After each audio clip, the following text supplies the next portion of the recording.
Good morning everyone. আজকে আমরা যেটা পড়বো সেটা হচ্ছে সরল দোলগতি, ক্লাস 11-এর একটা চ্যাপ্টার।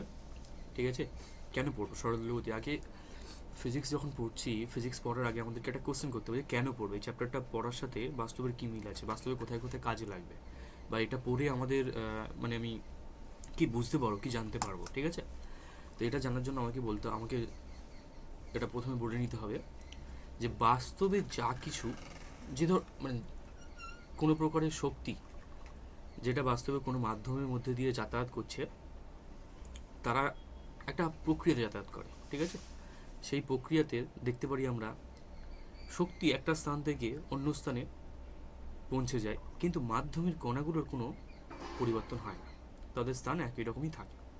তো এটা আরও ভালো করে ডিটেলসে জানতে গেলে আমাদেরকে সরল দোলগতি পড়তে হবে, অর্থাৎ কিভাবে মাধ্যমের মধ্যে দিয়ে শক্তি চলাচল করে। শক্তি বলতে যেমন কোনগুলোকে বুঝি আমরা, শব্দ, আলো, এগুলোকে আমরা শক্তি বলে চিনি। এবার এরা মাধ্যমের মধ্যে দিয়ে কীভাবে বিস্তার করে সেটা ভালোভাবে বুঝতে গেলে, সেটা ম্যাথামেটিক্যালি, থিওরিটিক্যালি, তাহলে আমাদেরকে সরল দোলগতি থেকে স্টার্ট করতে হবে। তো আজকেরই আমরা সরল দোলগতির একদম প্রথম কনসেপ্ট যেটা আমরা পড়ব সেটা হচ্ছে পর্যাবৃত্ত গতি।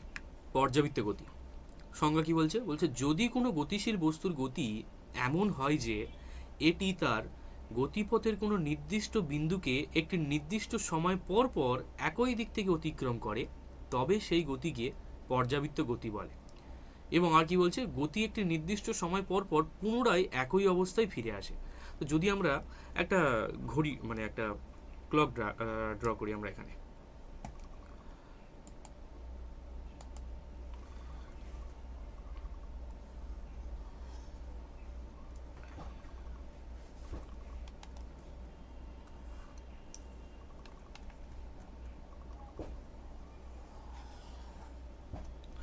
একটা ক্লক ড্র করেছি।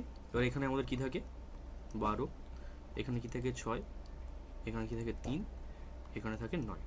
তাহলে 12টার ঘর থেকে আমি স্টার্ট করছি, এই ঘরটা থেকে। মিনিটের কাঁটা হোক বা ঘন্টার কাঁটা হোক, ঘড়ির কাঁটা কী করছে, এইরকমভাবে ঘুরছে, ঘুরতে ঘুরতে ঘুরতে ঘুরতে ঘুরতে ঘুরতে ঘুরতে ঘুরতে ঘুরতে ঘুরতে কিছুক্ষণ পরে আবার 12টার কাছে এসে পৌঁছাচ্ছে।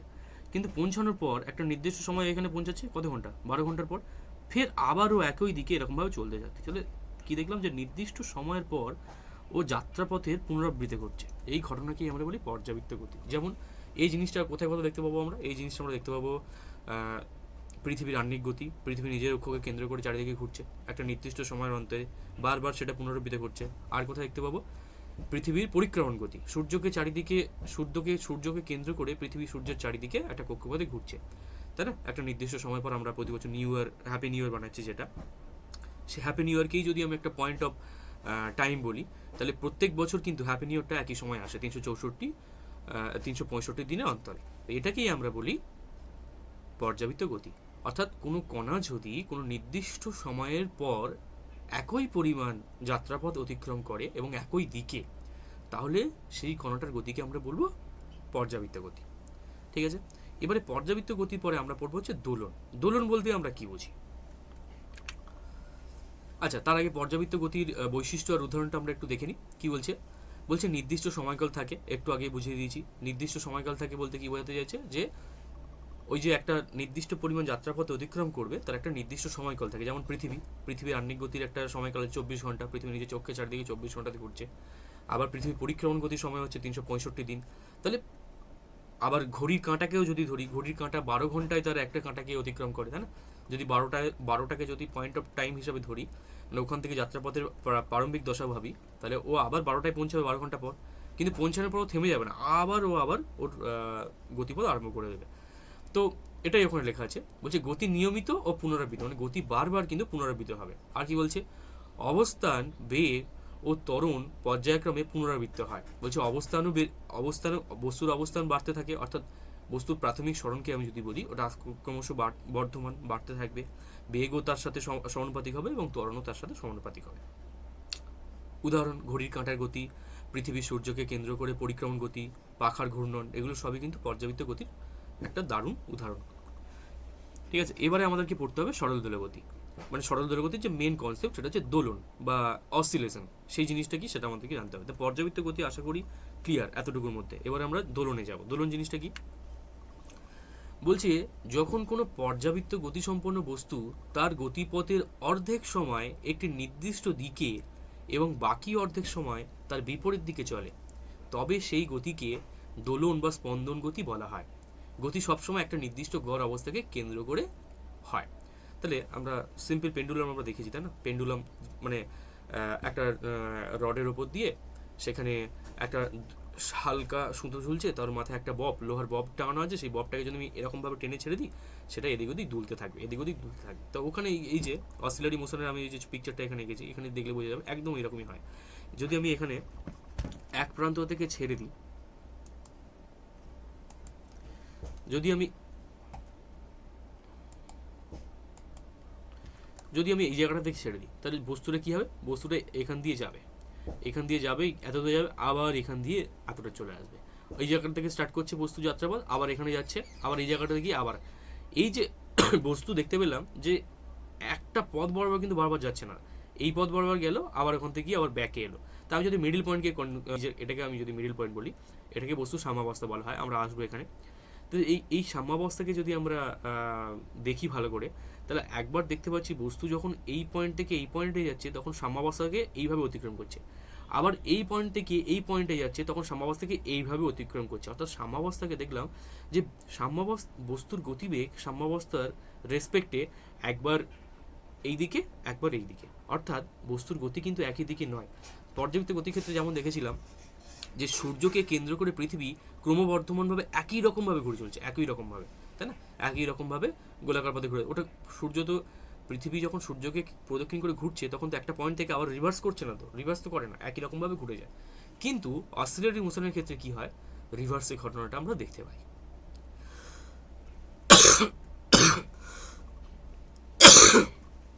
তাহলে দোলন বলতে আমরা কি বুঝলাম? দোলন বলতে বুঝলাম যদি একটা পর্যাবৃত্ত গতিসম্পন্ন কোনো বস্তু তার গতিপথের অর্ধেক সময় একটি নির্দিষ্ট দিকে, তাহলে ও এই দিকটা গেল এই অর্ধেক সময়, আর আচ্ছা পূর্ণ দোলন এখান থেকে এখানে গেল, তারপরে এখানে এলো, এটাকেই বলা হয়েছে মানে একটা পূর্ণ দোলন, একটা পূর্ণ দোলন বলা হয় এটাকে, আমরা আসবো এগুলোতে।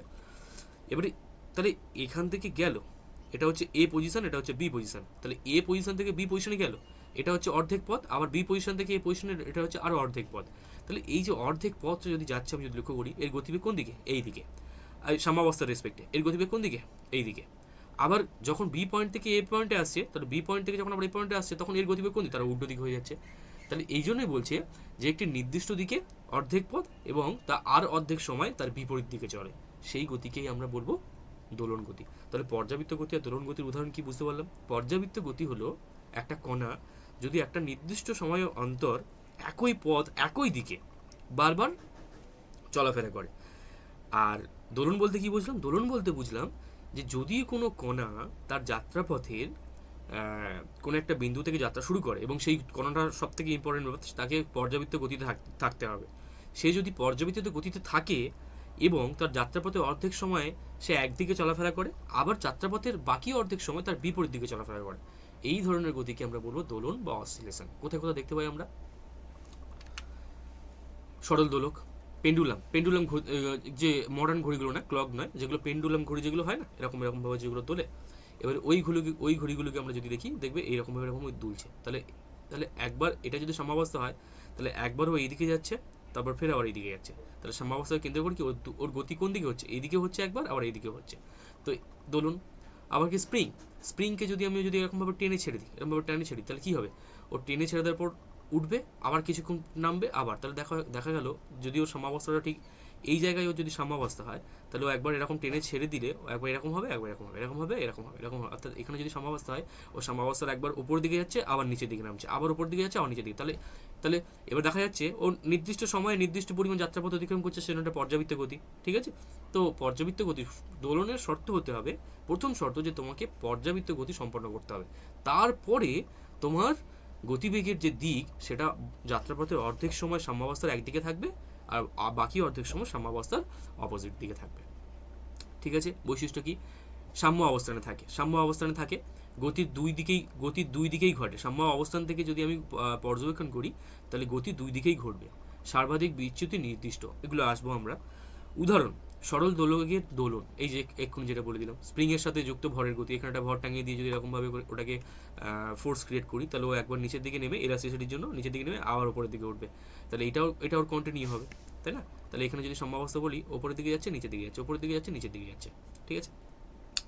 তো এটা হচ্ছে অসিলেশন বলি আমরা, স্প্রিং এর সাথে যুক্ত ভরের গতি, ঠিক আছে? টিউনিং ফর্কের কম্পন, এগুলো আমরা প্র্যাকটিক্যাল রুমে এগুলো আস্তে আস্তে পড়বো।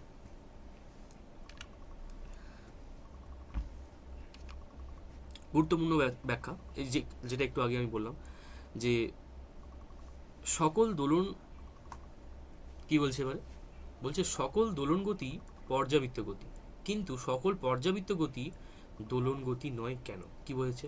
তাহলে সকল দোলন, আমি একটু আগে বলেছি যে দোলন হতে হলেই পর্যাবৃত্ত গতির শর্ত অ্যাপ্লাই করতে হবে, পর্যাবৃত্ত গতির শর্ত অ্যাপ্লাই হলেই তবেই তুমি দোলন বা তোমার অসিলেশন আছে আমি সেটা বলতে পারবো। তাহলে এখান থেকেই এটা তো আমাদের ক্লিয়ার হয়ে গেছে যে দোলন অসিলেশন হতে গেলেই আমাকে পর্যাবৃত্ত গতি হতে হবে, কিন্তু সব পর্যাবৃত্ত গতিকে দোলন বলতে পারি না কেন? ব্যাপারটা কি? একটু আগে দেখলাম যে পৃথিবী সূর্যকে কেন্দ্র করে বা চাঁদ পৃথিবীকে কেন্দ্র করে বারবার কক্ষপথ বরাবর একই দিকে ঘুরে চলেছে, তাই না? একই দিকে ক্লকওয়াইজ এরকমভাবে বা অ্যান্টি ক্লকওয়াইজ এরকমভাবে ঘুরেই চলেছে। ওর কিন্তু দিকের কোনো পরিবর্তন হচ্ছে না। মাঝ বরাবর যদি একটা দিক যদি একটা পয়েন্ট আমি যদি বিবেচনা করি,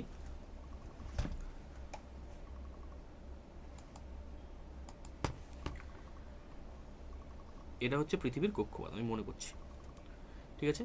এই জায়গাটা পৃথিবী আছে,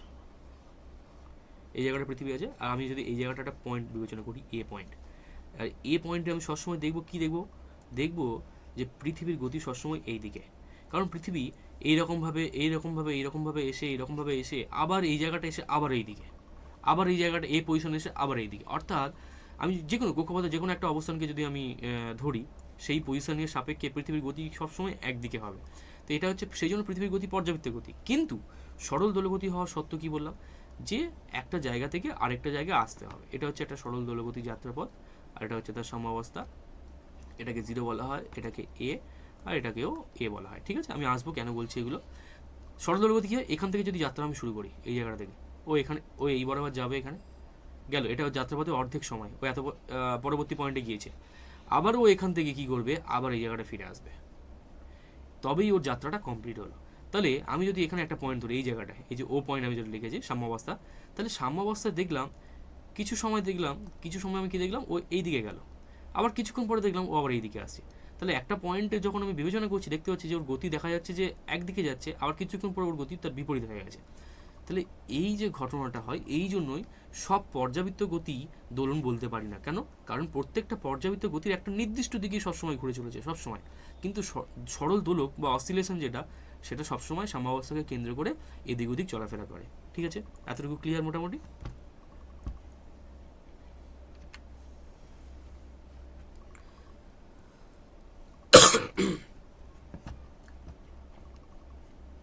এবার হচ্ছে সরল দোলক বা সিম্পল পেন্ডুলাম। কি বলছে, একটি বিন্দু ভরকে যদি হালকা অপ্রসারণযোগ্য সুতো দিয়ে একটি স্থির বিন্দুতে ঝুলিয়ে দেওয়া হয়, তাকে সরল দোলক বলা হয়। এটি দোলন গতির একটি আদর্শ উদাহরণ। দোলন গতি যখনই আমরা আলোচনা করি, আমরা যখন ম্যাথমেটিক্যাল ডেরিভেশন করব, তখন আমরা কি করব, তখন আমরা এই সরল দোলকটাকেই আমরা দৃষ্টান্ত হিসাবে নেব। এখান থেকেই আমরা সব ধরনের ম্যাথমেটিক্যাল ইকুয়েশন বার করব।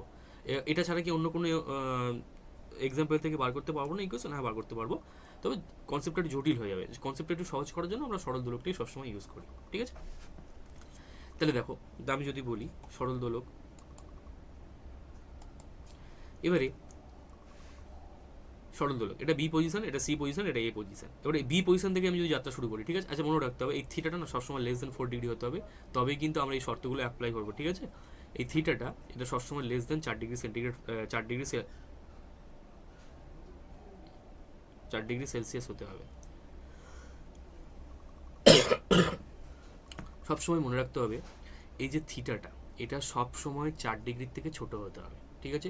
এই 4 ডিগ্রি থেকে যদি ছোট না হয়, তাহলে কিন্তু সরল দোলগতির সূত্র অ্যাপ্লাই হবে না। কারণ আমি যদি দেখি এর যাত্রাপথ কেমন বলতো, এই যাত্রাপথ বক্রপথের মতো, তাই না? বক্রপথের মতো নাকি বক্রপথের মতো। কিন্তু যখন এই থিটাটা 4 ডিগ্রি থেকে ছোট হয়ে যায়, তখন এই যাত্রাপথটা তুলনামূলকভাবে প্যারালাল লাগে, সরলরেখা বরাবর লাগে, অর্থাৎ সেই বৃত্তের একটা স্পর্শক বরাবর, তাই না?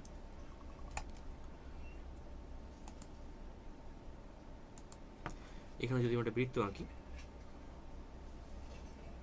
তাহলে এই জায়গাটা আমি একটা স্পর্শক বলতে পারি না? তাহলে এই যে এই পয়েন্টটা আর এই পয়েন্টটা, এটা তো একদম পুরো একটা সরলরেখা, এটা কি সরলরেখাই তো লাগছে নাকি? এটা তো পুরো সরলরেখা লাগছে। তো সেই জন্যই এটা কখন হবে, যখন এই অ্যাঙ্গেলটা, যখন এই যে অ্যাঙ্গেলটা এটা যখন 4 ডিগ্রি থেকে ছোট হবে, তখনই এই ঘটনাটা ঘটবে, তখনই একমাত্র এই সরলদৈর্ঘ্য সূত্রগুলো সব এখানে অ্যাপ্লাই হবে। আচ্ছা,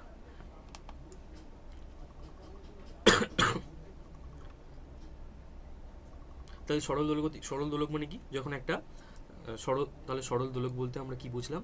যদি একটা বিন্দু ভরকে একটা হালকা ও অপ্রসারণযোগ্য সুতো দিয়ে একটা স্থির বিন্দুতে আমরা ঝুলিয়ে দেওয়া হয় এবং তাকে খুব অল্প পরিমাণ কৌণিক সরণের আমরা তাকে যদি আমরা ছেড়ে দিই, তাহলে তার যে গতিপথটা পাবো সেটা একটা সরল দোলকের গতিপথ হবে। সেটা সরল দোলকের সে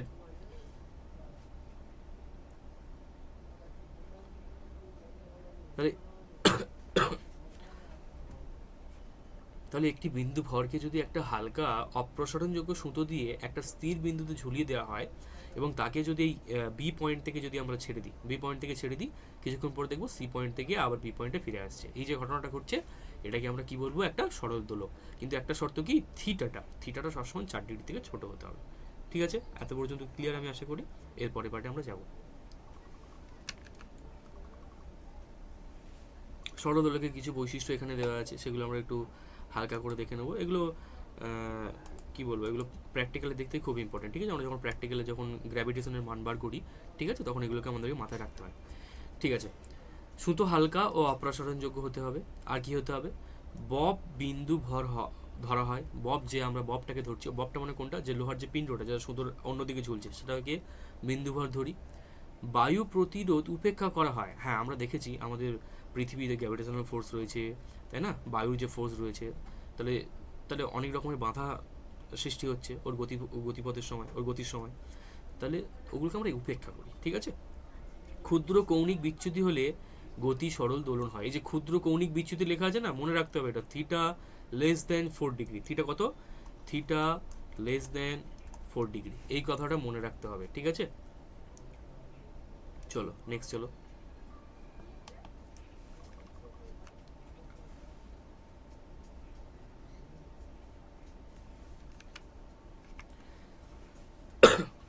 এবার বলছে দোলন সংক্রান্তীয় রাশি পরিচিতি। এবারে মোটামুটি আমরা সরল দোলগতিতে মোটামুটিভাবে ভালোভাবে ঢুকে গেছি।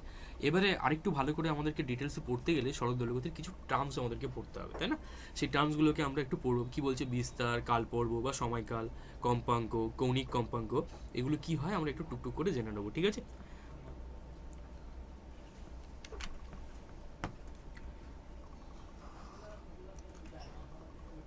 এটা আচ্ছা, আমি এখানে একটা সরল দোলক আঁকছি এবং তার যাত্রাপথ আঁকছি। সেই যাত্রাপথেই আমরা টুকটুক করে প্রত্যেকটা ডেফিনেশন, ওই যে দেখলাম ওখানে বিস্তার বা সময়কাল বা কম্পাঙ্ক, ওগুলো টুকটুক করে এখানে আমরা জেনে নেব।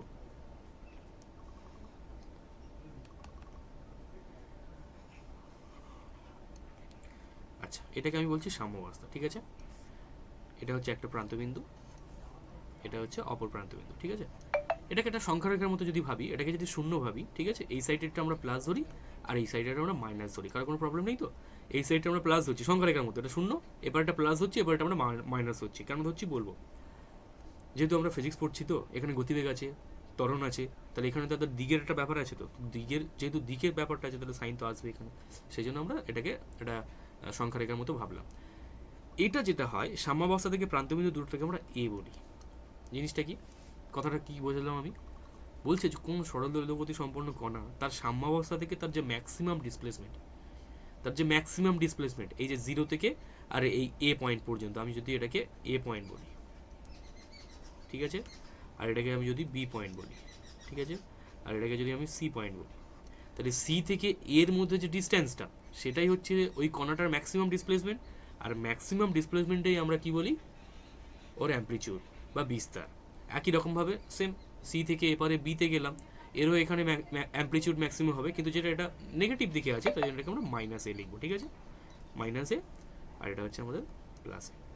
এতটুকু ক্লিয়ার? তাহলে বিস্তার বলতে কি বুঝলাম? বিস্তার বলতে বুঝলাম যে সাম্যাবস্থা থেকে কোনো পর্যাবৃত্ত গতিসম্পন্ন কণা বা কোনো সরল দোলক গতিসম্পন্ন কণা তার যাত্রাপথের ম্যাক্সিমাম যে ডিস্টেন্স কভার করে সাম্যাবস্থা থেকে যে কোনো একটা দিকে ম্যাক্সিমাম যে ডিস্টেন্সটা কভার করে সেটাকেই আমরা বলি ওই দোলকের বিস্তার। এবারে ডিসপ্লেসমেন্টটাকে আমরা এক্স দ্বারা লিখতে পারি। মনে করি সি থেকে ও এই বিন্দুতে এসছে কোনো একটা মুহূর্তে, তাহলে এইটাকে আমরা এক্স দ্বারা লিখতে পারি না? কোন একটা মুহূর্তে যদি সি থেকে ও এই পয়েন্টে আসে, এটাকে আমি নাম দিলাম পি, নাম করলাম, ঠিক আছে, পি পয়েন্টে আসছে, তাহলে পি পয়েন্টে ওর ওর দূরত্ব কত, ও কত দূরত্ব অতিক্রম করছে সাম্যাবস্থা থেকে? এক্স দূরত্ব, এটাই আমরা মনে করছি, ঠিক আছে। তাহলে সাম্যাবস্থা থেকে ও এক্স দূরত্ব অতিক্রম করছে। এবার এক্স এর ভ্যালু কখন ম্যাক্সিমাম হবে বলতো? প্রান্তবিন্দুতে এক্স ইজ ইকুয়াল টু কত হয়ে যাবে? এ হয়ে যাবে, কারণ এটা টোটাল কত ধরেছি আমরা?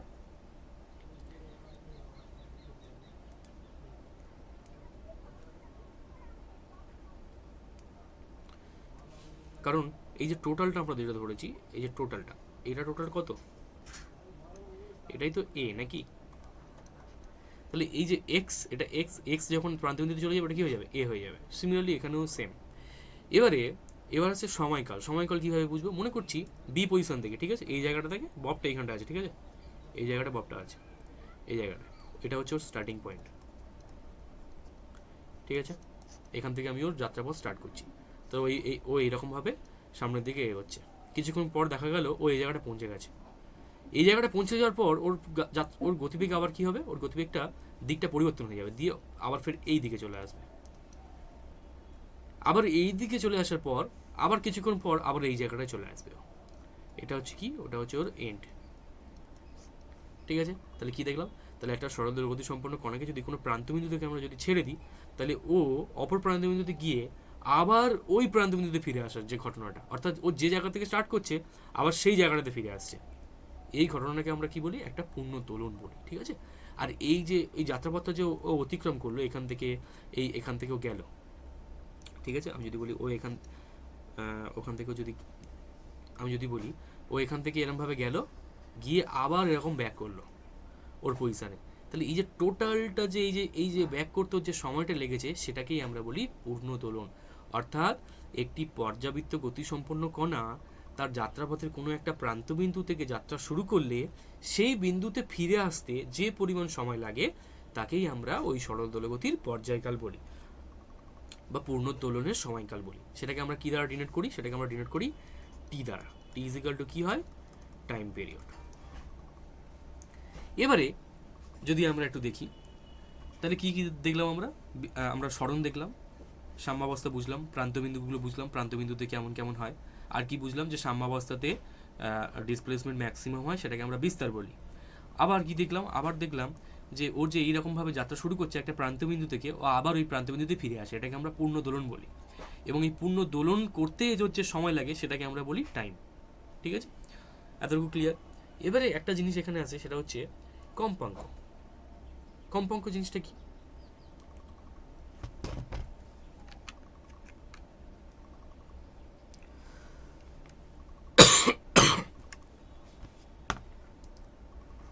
মনে করছি কম্পাঙ্ক জিনিসটা কি, আর একটু ভালো করে বুঝতে হবে কম্পাঙ্ক জিনিসটা কি। মনে করছি টি সময়ে একটি দোলন সম্পন্ন করে, তাহলে আমি বলতে পারি একক সময়ে 1/টি দোলন সম্পন্ন করে। এই কথাটা বলতে পারি না? টি সময়ে একটি দোলন, তাহলে একক সময় কত হবে? আমি ঐকিক নিয়ম, নর্মাল বাচ্চাদের ঐকিক নিয়ম ফেলেছি এখানে। তাহলে একক সময়ে 1/টি দোলন হবে। এই যে তাহলে কম্পাঙ্কের সংজ্ঞাই এটা, যে একটি সরল দোলগতি সম্পন্ন কণা তার যাত্রাপথের কোনো বিন্দুতে যাত্রা শুরু করলে একক সময়ে যে কটি পূর্ণ দোলন সম্পন্ন করে। কি বললাম? একক সময়ে যে কটি পূর্ণ দোলন সম্পন্ন করে তাকেই আমরা কি বলি? ওই পর্যাবৃত্ত গতি সম্পন্ন সরল দোলকের কম্পাঙ্ক। কম্পাঙ্ককে আমরা কি দ্বারা লিখি? কম্পাঙ্ককে দ্বারা আমরা এফ দ্বারা লিখি। এফ ইজ ইকুয়াল টু কি হয়? এফ ইজ ইকুয়াল টু হয় 1/t, ঠিক আছে। তাহলে আমরা কি দেখলাম? আমরা দেখলাম কম্পাঙ্ক, আর কি দেখলাম, আর দেখলাম টাইম, আর কি দেখলাম ডিসপ্লেসমেন্ট, আর কি পেলাম, আর পেলাম ডিসপ্লেসমেন্ট, ম্যাক্সিমাম ডিসপ্লেসমেন্ট, যেটাকে আমরা বিস্তার বলি। ঠিক আছে, আরেকটা জিনিস আছে, সেটা হচ্ছে আমাদের ফেজ, সেটাকে আমরা বলি ফেজ বলি। ঠিক আছে, ফেজটা কি? ফেজটা মনে করলাম বস্তুটা এই জায়গাটায় আছে, আমরা তো জানি না কোথায় আছে, মনে করছি সাম্যাবস্থায় আছে, বা মনে করছি বি বিন্দুতে আছে, বা মনে করছি এ বিন্দুতে আছে, যে কোনো একটা বিন্দুতে পাচ্ছি, তিনটে বিন্দুর মধ্যে যে কোনো একটা বিন্দুতে আছে। তাহলে আমরা কীভাবে বুঝবো? তাহলে বস্তুর কিছু কিছু ম্যাথামেটিক্যাল কোয়ান্টিটিস আছে, ঠিক আছে, যেগুলো দ্বারা আমরা বুঝতে পারবো যে বস্তুটা এখানে আছে, বা বস্তুটা এখানে আছে, বা বস্তুটা এখানে, বা বস্তুটা এখানে আছে, বস্তু বা কণা। তাহলে এই যে প্রপার্টিসটার দ্বারা আমি বস্তুর যাত্রাপথের এক্স্যাক্ট পয়েন্ট আমি বার করতে পারছি যে বস্তুটা কোথায় আছে, সেই যে প্রপার্টিসটার দ্বারা আমরা এই জিনিসটা বার করতে পারি তাকে আমরা বলি ফেজ বা দশা। এই ফেজটা দেখেই আমরা বলতে পারি যে বস্তুটার অবস্থান এখন কোথায়, বস্তু কি সাম্যাবস্থায়, বস্তু কি প্রান্তবিন্দুতে, না বস্তু কি অপর প্রান্তবিন্দুতে। তাহলে আমি আশা করি এতটুকু সবার ক্লিয়ার হয়ে গেছে। এবার আমরা চলে যাবো ম্যাথামেটিক্যাল ডেরিভেশন। আচ্ছা, তার আগে মনে হয় কিছু পার্ট বাকি আছে, ওগুলো একটু দেখে নিই।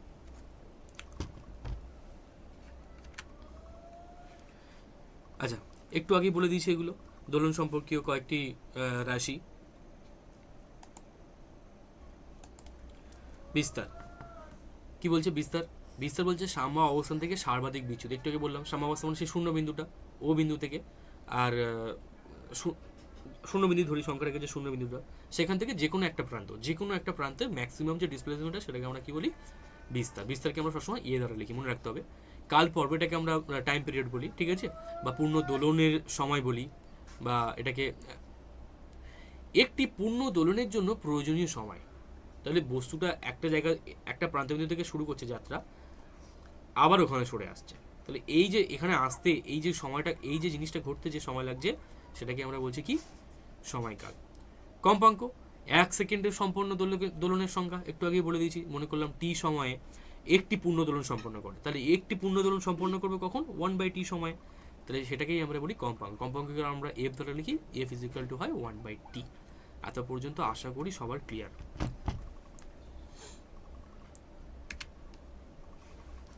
এবার আমাদেরকে দেখতে হবে প্রত্যানায়ক বল, ভেরি ভেরি ইম্পর্টেন্ট। ঠিক আছে, কেন ভেরি ভেরি ইম্পর্টেন্ট আসছি।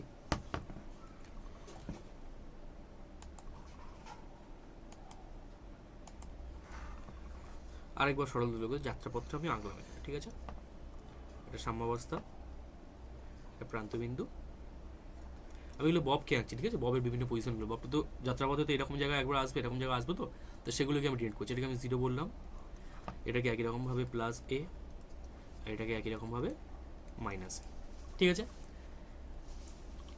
এবার আমি মনে করছি এই আমি পয়েন্ট আউট করছি, ঠিক আছে, প্রত্যেকটা নাম দিচ্ছি, এখানে এক্স লিখলাম, এটা ওয়াই লিখলাম, এটা জেড লিখলাম, ঠিক আছে।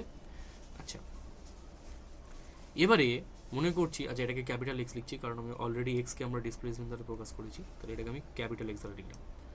মনে করছি কোনো একটা যাত্রা এখান থেকে যাত্রা শুরু করছি, কোনো একটা কণা এক্স বিন্দু থেকে যাচ্ছে, এক্স বিন্দুতে যাওয়ার সময়, সরি, মনে করছি কোনো একটা কণা এক্স বিন্দু দিয়ে যাত্রাপথ আরম্ভ করছে, তাহলে এক্স বিন্দু দিয়ে যখন তার যাত্রাপথ আরম্ভ করছে, ও তখন তাহলে কোনো একটা পজিশনে এরকম পজিশনে আসবে না? তখন ওর গতিপথ কোন দিকে হবে? ওর গতিপথ কোন দিকে হবে? ওর গতিপথ হবে এই দিকে, তাই তো? আবার যখন ও এই প্রান্তবিন্দুতে আসবে, ভালো করে লক্ষ্য করতে হবে এই জায়গাটা, কিছুক্ষণের জন্য ওর গতিবেগ শূন্য হয়ে যাবে। ভালো করে লক্ষ্য করলে দেখবে, যখন একটা কণাকে, যখন আমরা একটা সরল দোলককে যখন এক প্রান্ত থেকে ছেড়ে দিই, ও যখন অপর প্রান্ততে যায়, এই প্রান্ততে যখন এসে কিছুক্ষণের জন্য থেমে ও যাত্রাপথটা আবার এইদিকে ঘুরে যায়, তাই না? তাহলে আমি বলতে পারি এই জায়গাটা কিছুক্ষণের জন্য কণাটা এসে থেমে যাবে, তাহলে এই জায়গাটা অলরেডি থিওরিটিক্যালি পেয়ে গেলাম, এখানে ভি ইজ ইকুয়াল টু 0 হবে কিছুক্ষণের জন্য, একদম মানে কি বলবো, চোখের পলকের সময়ের জন্য। এটা আমাদের ম্যাথামেটিক্যালি কিন্তু ডিরাইভ করতে হবে, সে আসছি। তো মোটামুটি এই জায়গাটা দেখলাম কি ভি এখানে কি মিনিমাম হয়ে যাচ্ছে, ভি এখানে 0। তাহলে ভি যদি 0 হয়ে যায়, ভালো করে বুঝতে হবে, ভি এখানে 0 হয়ে যাচ্ছে, তাহলে বস্তুটা এখানে থেমে যাওয়া উচিত ছিল, কিন্তু বস্তুটা এখানে থামে না। বস্তুটা কি করে? বস্তুটার গতি আবার এই দিকে চলে যায়, এই দিক বরাবর স্টার্ট হয়ে যায়, অর্থাৎ ও এই দিকে সাম্যাবস্থা থেকে যখন এটাকে সাম্যাবস্থাকে যখন অতিক্রম করছিল, সাম্যাবস্থা অতিক্রম করাকালীন ওর বেগের মান এই দিকে ছিল, কি প্রান্তবিন্দুতে পৌঁছে ওর বেগ 0 হয়ে গেল, 0 হওয়ার সঙ্গে সঙ্গে ওর বেগটা ঘুরে গেল, এই দিকে ঘুরে গেল। তাহলে এখান থেকে আমি বলতে পারি যে বস্তুর উপরে একটা ফোর্স ক্রিয়েট হচ্ছে, একটা ফোর্স কাজ করছে, সেই বলটাকেই আমরা বলি প্রত্যানায়ক বল বা রেস্টোরিং ফোর্স।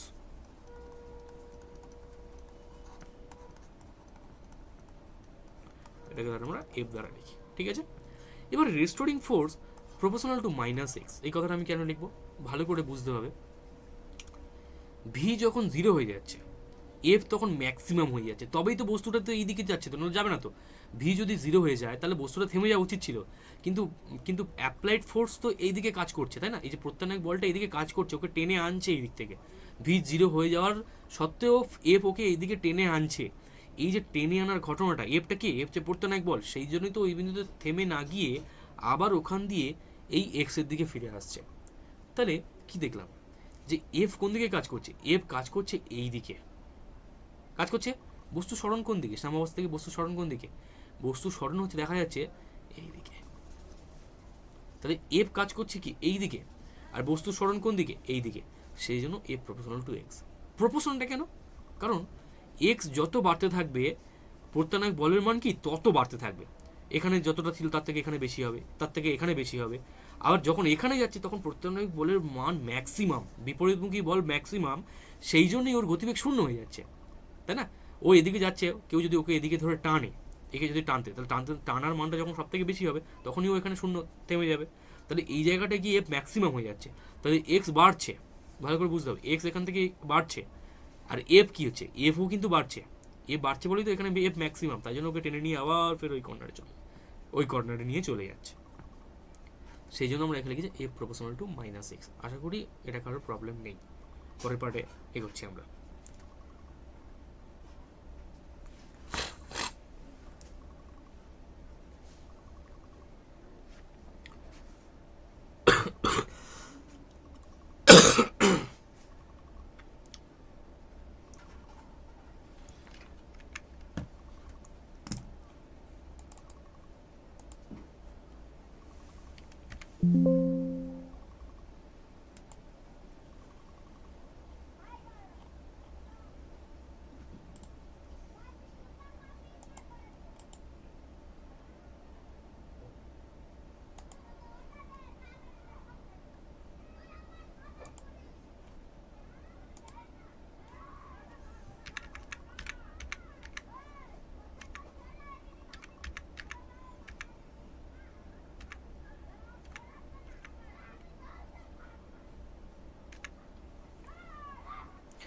তাহলে আমরা কি পেলাম, আমরা যেখানে যেটা পেলাম সেটা হচ্ছে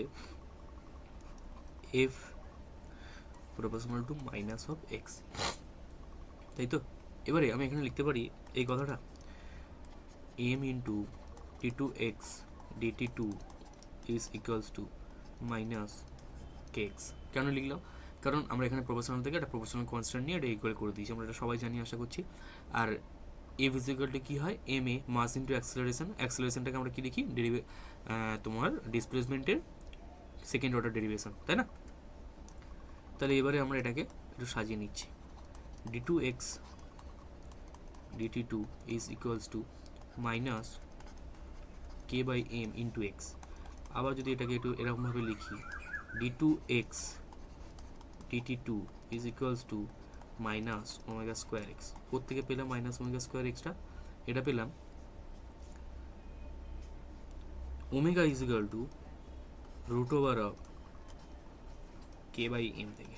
মানে আমি এখানে বসে যাই, দেখো কে তো এখানে তো কনস্ট্যান্ট, তো কে কনস্ট্যান্ট, এমও কনস্ট্যান্ট, তো দুটো কনস্ট্যান্ট রয়েছে, দুটো কনস্ট্যান্টকে আমি একটা কনস্ট্যান্টে করে এনেছি, ঠিক আছে। তা কে বাই এমকে আমরা বলছি ওমেগা স্কোয়ার, কে বাই এমকে আমরা কি বলছি ওমেগা স্কোয়ার, তাহলে ওমেগা স্কোয়ার কত হবে, root over k by m. এতটুকু ক্লিয়ার। এবারে এই যে সমীকরণটা পেলাম, এটাই হচ্ছে একটা সরল দোলগতির সাধারণ সমীকরণ, খুব ইম্পর্টেন্ট, মনে রাখতে হবে, ঠিক আছে। এটাকে পরীক্ষার সময় এরকম যদি দেখে যেন ভয় না পেয়ে যাও, A is equal to minus omega square X, ঠিক আছে। এটাই হচ্ছে একটা সরল দোলগতির সাধারণ সমীকরণ। এখান থেকে এবারে পরীক্ষার সময় কীরকম কোশ্চেন আসে, পরীক্ষার সময় একটা সরল দোলগতির সমীকরণ দিয়ে দেয়, x is equal to A sine omega T theta plus জায়গাটা দিয়ে দিল, ওখান থেকে কী করতে হবে, আমাকে এটা স্ট্যাবলিশ করতে হবে যে A is equal to minus omega square X হয়। যখনই ওই সমীকরণের ত্বরণ বার করবো আমরা ওখান দিয়ে ডিফারেন্সিয়েট করে, ত্বরণ বার করার পরে যদি এই সূত্রটা অ্যাপ্লাই হয়, এই সূত্রটা যদি ওখানে বসে যায় বা ওই যে এই সূত্রটা যদি ও ফলো করে, তাহলে বলতে পারবো ওই সমীকরণ সম্পন্ন সরল দোলগতি, ওই সমীকরণ সম্পন্ন দোলকটি সরল দোলগতি সম্পন্ন কণা। ঠিক আছে, আচ্ছা এবারে আমরা দেখবো, এবারে একটু আগে বললাম যে x is equal to A sine omega টি, এটা আমরা জানি অলরেডি, কিন্তু কীভাবে আসছে ওটা একটু দেখবো। এটাকে যদি আমি সেকেন্ড অর্ডার ডেরিভেটিভ করি, তারপরে ইন্টিগ্রেশন করি, তাহলে চলে আসবে। ঠিক আছে, তো চলো নেক্সট পার্টটা একটু দেখা যাক ভালো করে।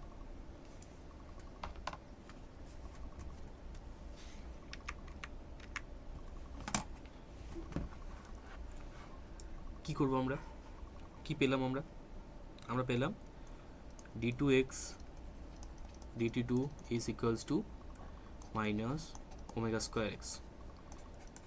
তাহলে এখান থেকে আমরা কী বার করতে পারবো? এখান থেকে আমি যদি এই জিনিসটাকে যদি আমি এরকমভাবে লিখি, কারোর কি কোনো আপত্তি আছে আমাকে একটু জানাতে হবে। তাহলে dv dt is equals to minus omega square x. কারোর কোনো প্রবলেম আছে? কিন্তু আমার ডিভিডিটি কোনো কাজে লাগবে না, এটা এক্সের অপেক্ষক, এটা ভি টিটা নিয়ে আমি কোথায় দেবো, কোনো লাগবে না। তো তাহলে এটাকে আমি চেন রুলে ফেলবো। কীভাবে ফেলবো? DV DX DT equals to minus omega square X. আশা করি কারোর কোনো প্রবলেম নেই। চেন রুলে ফেলেছি তো, ডিভিডিটিকে ডিভিডিএক্স আর ডিএক্স ডিটি করে নিয়েছি, এরকম আমরা করতে পারি চেন রুলের সময়। এবারে ডিএক্স ডিটি মানে কত? V into DVDX is equal to minus omega square X. আশা করি কারোর কোনো প্রবলেম নেই। এবারে আমি ইন্টিগ্রেশন করবো, ইন্টিগ্রেশন করার জন্য আমাকে এবারে ডিভিটা রাখতে হবে, আর বাদ বাকিটা আমি উপরে পাঠিয়ে দেবো, ওমেগা স্কোয়ার এক্স ডিএক্স। এবার আমি কি করব? ইন্টিগ্রেশন ফেলে দিচ্ছি, v dv is equal to minus of omega square x dx. কারো কোনো প্রবলেম আছে? আশা করছি নেই। এর পরের লাইনগুলো যদি আমি এপারে লিখি, এখানটায় কি লিখছি? ভি ডিভি, ভির ইন্টিগ্রেশন করলে কত হবে? V square by two is equal to minus omega square থেকে আছে কনস্ট্যান্ট, কোনটিরও কিছু করতে পারবো না। এক্সের ডেরিভেটিভ কত, এক্সের ইন্টিগ্রেশন কত হবে? X square by two minus হবে একটা, প্লাস কনস্ট্যান্ট আসবে একটা। এই যে একটা ইকুয়েশন আমরা এখান থেকে পেলাম, খুব সুন্দর ইকুয়েশন, এটা আমাদের কাজে লাগবে। এটাকে আমরা নাম্বারিং করলাম 2 নম্বর। ঠিক আছে, এবারে আমরা সি এর মানটা বার করবো। এটা একটা কনস্ট্যান্ট কোয়ান্টিটি, এটার মান না বার করলে তো ইকুয়েশনে আমরা কিছু করতে পারবো না। সি এর মানটা বার করার জন্য আমরা কি করবো? সি এর মানটা বার করার জন্য আমরা একটু আগের ড্রয়িংটায় চলে যাবো। এই জায়গাটা আমরা কি দেখলাম? এই জায়গাটা এক্স এর ভ্যালু কি দেখেছিলাম? ম্যাক্সিমাম। ভালো করে লক্ষ্য করতে, এই জায়গাটা এক্স এর ভ্যালু কত? ম্যাক্সিমাম। আর এই জায়গাটায় এক্স এর ভ্যালু ম্যাক্সিমাম, কিন্তু ভি কত এখানে প্রান্তবিন্দুতে? ভি কত? 0। এই দুটো শর্ত আমরা ওখানে পুট করব। তাহলে প্রান্তবিন্দুতে কোনো সব সময়, মানে যে কোনো সময়, কোনো সরল দোলগতি সম্পন্ন কণা যদি তার যাত্রাপথে প্রান্তবিন্দুতে অবস্থান করে, ওর ডিসপ্লেসমেন্ট ম্যাক্সিমাম হবে। সেটা হচ্ছে কত? বিস্তার, সেটা হচ্ছে প্লাস এ। আর ওর ভি কি 0 হয়ে যাবে। আমি একটু আগেই বোঝালাম যে প্রত্যানায়ক বলটা এখানে ম্যাক্সিমাম হয়ে যায়, সেই জন্য ওর গতিবেগ 0 হয়ে যায়, ওকে এদিকে টেনে আনে। তাহলে প্রান্তবিন্দুতে ওর ভি কিছুক্ষণের জন্য 0 হয়ে যাচ্ছে এখানটায়। তো এই শর্ত দুটোই আমরা এখানে অ্যাপ্লাই করব। ঠিক আছে, তাহলে আমি বলতে পারি এখানে যে 0 is equal to minus of a square by 2 plus c implies that c is equal to a square by 2। আশা করছি এত পর্যন্ত কারোর কোনো প্রবলেম নেই। তাহলে সি এর মানটা আমরা পেয়ে গেলাম। কীভাবে পেলাম? জাস্ট একটা আমরা শর্ত বসিয়েছি যে প্রান্তবিন্দুতে কি কি ঘটে। প্রান্তবিন্দুতে আমরা জানি ভি 0 হয় আর এক্স এর ভ্যালু ম্যাক্সিমাম হয়ে যায়, আমরা পুট করেছি। ঠিক আছে, এবারে এগুলো এখানে সাইডে আমরা লিখে দেবো। ঠিক আছে, এখানে থার্ড ব্র্যাকেট করে মনে থাকতে হবে, এটা থার্ড ব্র্যাকেট আমরা লিখে দেবো যে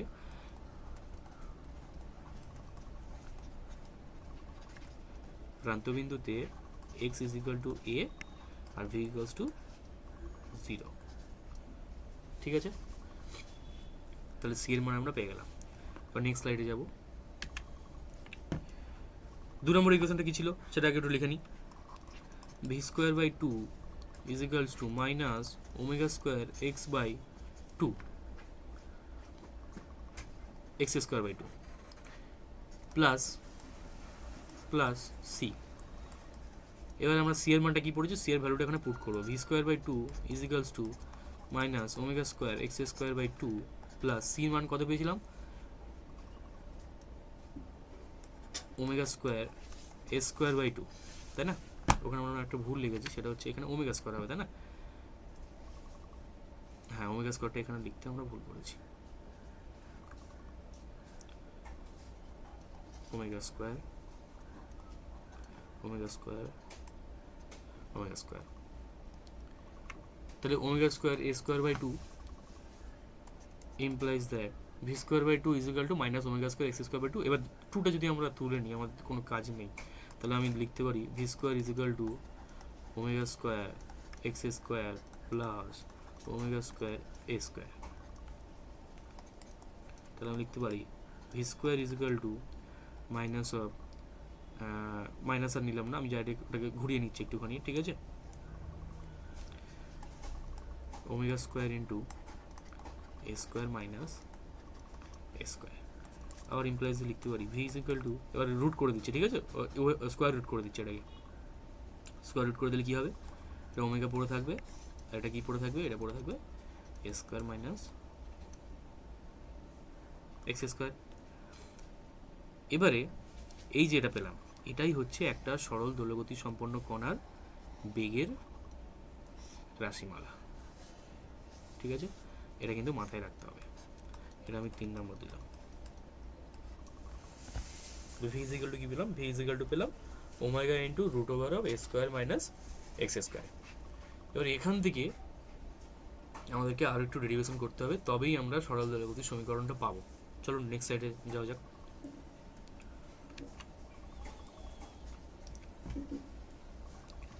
কি পেয়েছিলাম, v is equal to omega into root over of a square minus of x square implies দিয়ে আমি এটাকে লিখতে পারি dx dt is equals to omega into root over of a square minus of x square implies that, এবার আমি integration করবো, সেই জন্য আমি এটাকে নিয়ে আসছি এবার, ঠিক আছে, A square minus of x square sorry is equal to omega into DT. Integration করে দিলে কী হয়ে যাবে, 1/√অফ এ square minus of x square DX is equals to integration of omega DT. Omega constant বাইরে, আচ্ছা ওটা বাইরে লিখে দিই, ইন্টিগ্রেশন অফ ওমেগা ডিটি। ঠিক আছে, এত পর্যন্ত কারোর আশা করছি অসুবিধা নেই। এবারে 1/√অফ এক্স স্কোয়ার মানে x square sine inverse x by এর আমরা যদি ডেরিভেটিভ করি এটা পাবো, ঠিক আছে, sine inverse x by a যদি ডেরিভেটিভ করি তাহলে এটা পাবো, তাহলে এটাকে ইন্টিগ্রেশন করলে আমরা সাইন ইনভার্স এক্স বাই এটা পাবো, তাই না? এটা সূত্র, এটাকে আর মানে এটার পুরোপুরি সূত্রে পড়ে যাচ্ছে, সাইন ইনভার্স এক্স বাই এর সূত্রে পড়ে যাচ্ছে। তো sine inverse x by a, ঠিক আছে, এটার ফর্মুলা কি, sine inverse x by a, অর্থাৎ আমি যদি আরেকটু ভালো করে বোঝাই, d dx of sine inverse x by A is equals to হয় 1/√অফ এ স্কোয়ার মাইনাস এক্স স্কোয়ার, ঠিক আছে। তাহলে ডিডিএক্স, তাহলে sine inverse x by a derivative করলে 1/√অফ এ স্কোয়ার মাইনাস এক্স স্কোয়ার, তাহলে 1/√অফ এ স্কোয়ার মাইনাস এক্স স্কোয়ারের আমি যদি ইন্টিগ্রেশন করি তাহলে সাইন ইনভার্স এক্স বাই এ পাবো, ঠিক আছে। তাহলে এখানে আমি ইনপুটটা এখানে পুট করছি আমি, ঠিক আছে, sine inverse x by a equals to omega, আচ্ছা ওমেগা ডিটি লিখবো না, ডিটি করলে টি হয়ে যাবে, ওমেগা টি প্লাস একটা কনস্ট্যান্ট আসবে, সেটাকে আমরা ধরছি ফাই। এত পর্যন্ত ক্লিয়ার মোটামুটি সবার? Next slide.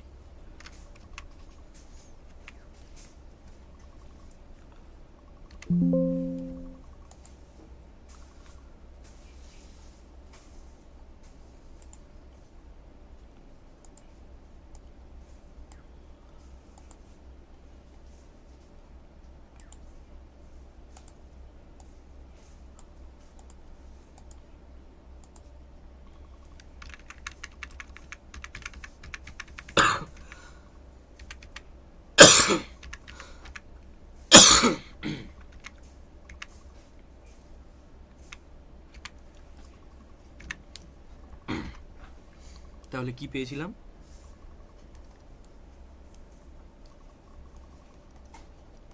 Sign inverse x by A is equals to omega T plus phi. এবারে এখানে যদি আমি লিখি X by A is equals to sine omega T plus phi, আবার যদি এখানে লিখি X is equals to A sine omega T plus phi, আশা করছি সবাই এবারে বুঝতে পারলো এই যে আমরা এতদিন ধরে মুখস্থ করে আসি যে একটি সরল দোলগতি সাধারণ সমীকরণ X is equal to A sine omega T, তাহলে কীভাবে এটা এলো।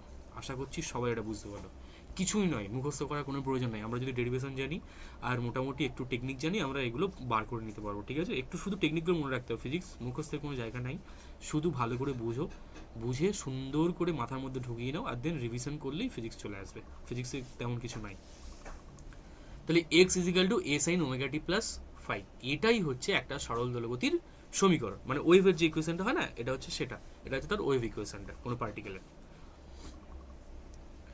আচ্ছা, এবার আমরা কিছু স্পেশাল কেসে যাব। স্পেশাল কেস বলতে, স্পেশাল কেস মানে ওই যে আমরা দেখেছিলাম যাত্রাপথে 3টে বিন্দু হয়, যাত্রাপথের ওই সাম্যাবস্থান আর 2টো প্রান্ত বিন্দু। আমরা দেখব যে সাম্যাবস্থান আর 2টো প্রান্ত বিন্দু থেকে যাত্রা যদি শুরু করে ওরা, তাহলে ঠিক ঘটনাগুলো কেমন ঘটে। ঠিক আছে, আমরা একটু দেখবো ভালো করে কিভাবে দেখবো, চলো দেখা যাক।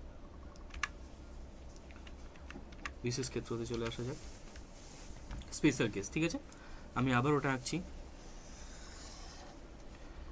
এটা সাম্যাবস্থান, ঠিক আছে, এটা 2টো প্রান্ত বিন্দু, এটা এক্স, এটা ওয়াই, এটা হচ্ছে Z.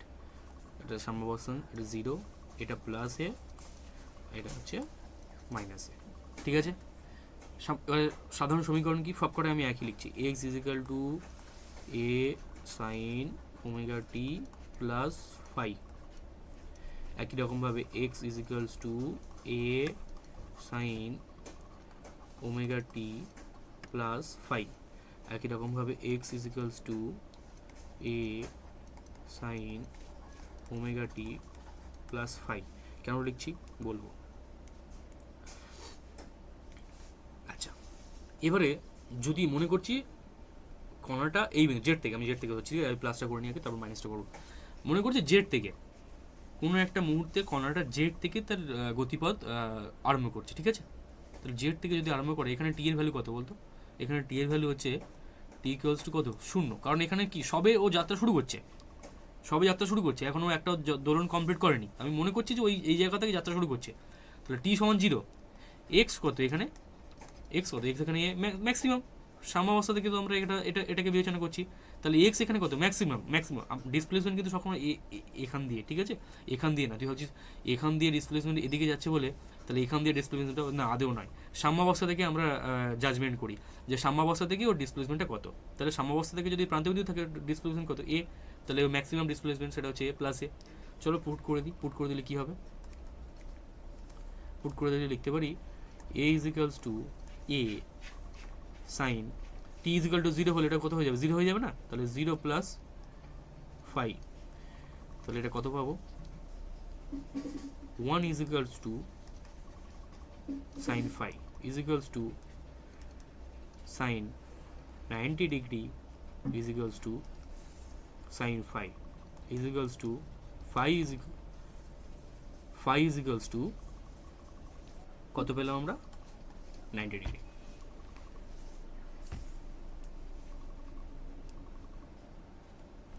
Phi is equals to কত পেলাম? 90 ডিগ্রি। তাহলে এখানে কি দেখলাম যে যদি কোনো কণা তার প্রান্তবিন্দু থেকে যাত্রা শুরু করে, তাহলে তার দশা কত হবে? এই যে ফাইটা পেলাম, এটাকেই আমরা দশা বলি। ঠিক আছে, এই যে ফাইটা পেলাম, এই ফাইটাকে আমরা দশা বলি। তার ফাই কত? 90 ডিগ্রি। এবারে এই যে ফাই ভ্যালুটা যদি এখানে পুট করি, এই ইকুয়েশনটা যদি পুট করি, তাহলে তাহলে আমরা তাহলে ইকুয়েশনটা কত পাবো? চলো যদি পুট করা যায়, এখানে আমি এখানে পুট করছি, X is equals to A sine omega T plus 90 degree. তাহলে এটা লিখতে পারি X is equals to A cos omega T. লিখতে পারি না? পারি না? নিশ্চয়ই পারি। তাহলে কি দেখলাম? কোনো সরল দোলগতি সম্পন্ন কণা তার যাত্রাপথের যদি প্রান্তবিন্দু থেকে যাত্রা শুরু করে, তাহলে তার গতিপথের সমীকরণ কী রূপ হয়? X is equal to A cos omega T. কী হয় বার করলাম? আমরা ওখানে জাস্ট শর্তগুলো পুট করেছি, এক্স ইজিক্যাল টু এখানে এ হবে আর টি এর ভ্যালু 0, কারণ ও যাত্রা সবে শুরু করছে। ভালো করে মাথায় রাখতে হবে কিন্তু কথাটা কিন্তু খুব ইম্পর্টেন্ট, ও যাত্রা সবে শুরু করছে, যাত্রার পথের যে কোনো বিন্দুতে নয় কিন্তু, যাত্রা সবে শুরু করছে, প্রান্ত বিন্দুতে যাত্রা সবে শুরু করছে, তাহলে টি ইজিক্যাল টু 0, ঠিক আছে। সেটা এখানে আমরা পুট করেছি, পুট করে কি দেখলাম যে 1 ইজিক্যাল টু সাইন ফাই, তাহলে sine phi phi is equal to 90 degree, তা sine 90 degree plus theta is equal to cos theta, তাহলে X is equal to A cos omega T. আশা করছি এতগুলো ক্লিয়ার হয়ে গেছে। চলো এবার এই কেসটা দেখা যাক এখানে কি হচ্ছে।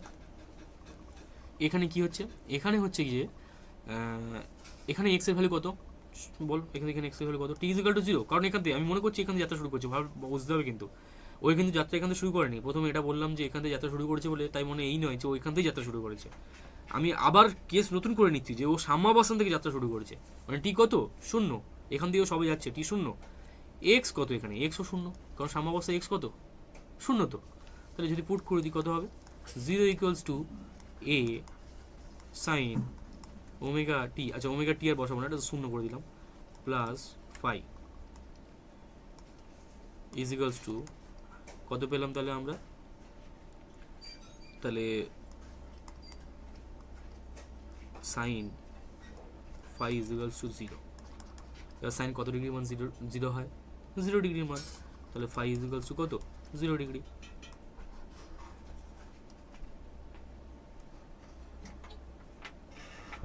এবার এই যে phi is equal to 0 degree পেলাম, এটাকে আমরা পুট করবো একই রকম ভাবে ওই ইকুয়েশনে যদি পুট করে দিই কি হবে, X is equals to A sine X is equal to কি হবে A sine omega T plus 0, তাহলে ইকুয়ালস টু আমরা কি পেলাম ইকুয়েশনটা, X is equals to A sine omega T. তাহলে কোনো সরল দোলগতি সম্পন্ন কণা যদি তার যাত্রাপথের